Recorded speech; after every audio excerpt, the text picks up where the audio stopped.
Hi, it's me again, and yeah, we've talked about him a lot on this channel before, haven't we? Gary Lineker, because he's sort of the poster child for the anti-TV licensing campaign. Because how can you justify paying that man 1.3 million quid a year for a couple of hours work? Because that can be all he does. He can't have to rehearse or anything because football happens as it happens, doesn't it? So he gets paid 1.3 million quid for a couple of hours work a week talking about football with his mates. How can you justify that salary when there's loads of pundits out there, loads of ex-footballers that would be just as good at the job, that would probably do it for 100 grand just because they want to be on the telly?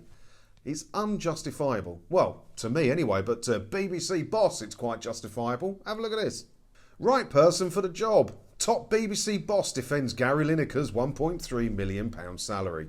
So Charlotte Moore is BBC's chief content officer, and she thinks that Gary Lineker is worth every penny of his £1.3 million salary. She probably would say that because she's earning quite a large salary herself, although she probably does more work than Lineker, to be fair to her, and she'd be getting a cracking pension. So she's not going to say anything bad about the BBC, is she? So let's see how she's defending Gary Lineker, shall we? She began, "Look, I think we know that viewers really value the presenters that we have on some of our bigger shows. And the audience that loves Match of the Day has a huge love for Gary Lineker.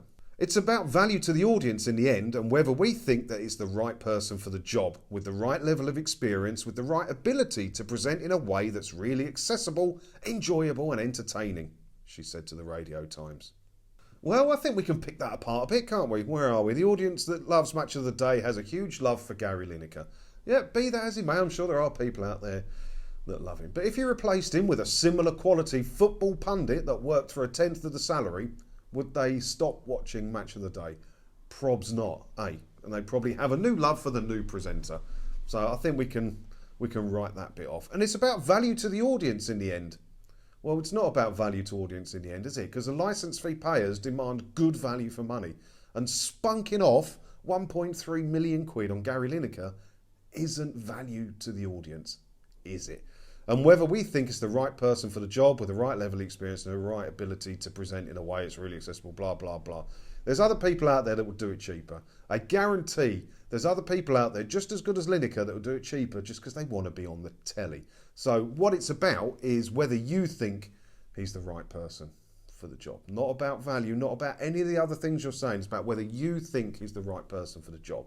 You are justifying his 1.3 million quid salary because you personally think he's the right person for the job. You don't want to give people value for money. You don't care. You're the BBC. In an interview, BBC Radio 4's Ross Atkins quizzed Gary on why he's the top earner at the BBC. "Can I ask you about your role within that institution?" the host asked. "As it's been much reported, you're one of the BBC's best paid presenters for your work on Match of the Day." "I think it's obviously been a long-term process and my salary has gradually come down," the presenter joked. "But no, obviously I was in a fortuitous position." Yeah, you're not bloody joking, Gary, are you?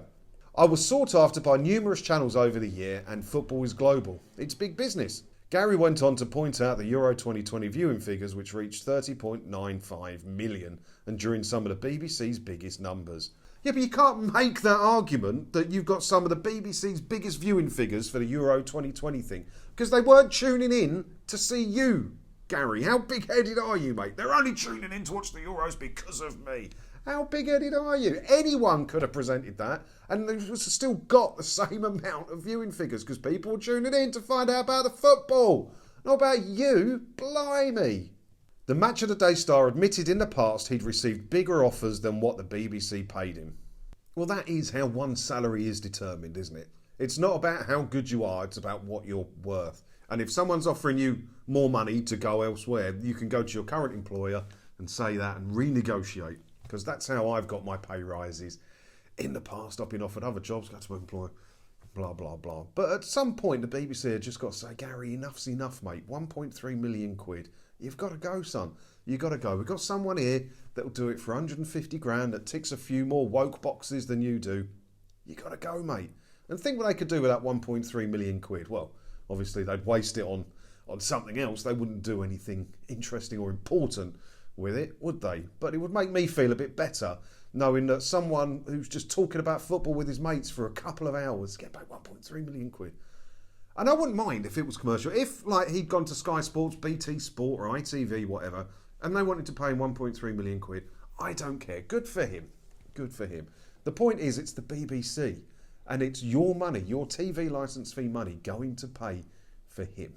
And that's not value for money, is it? And that's the TV licence all over, really, isn't it? So what do you think about this? Do let me know in the comments below. I'll be interested to see if anyone out there can justify why he's worth 1.3 million quid of TV licence fee money. Like I said, if they want to pay him through advertising on another channel, that's fine. It's none of my business at that point, is it? Good for him. But it's public money. It's your TV licence fee money. It's not worth it, is it? Argue with me in the comments if you want to, but I think I'm probably right on this one, but I'm prepared to be proved wrong if you want to. So you go do that, and I will see you in another video again soon. Thanks for watching.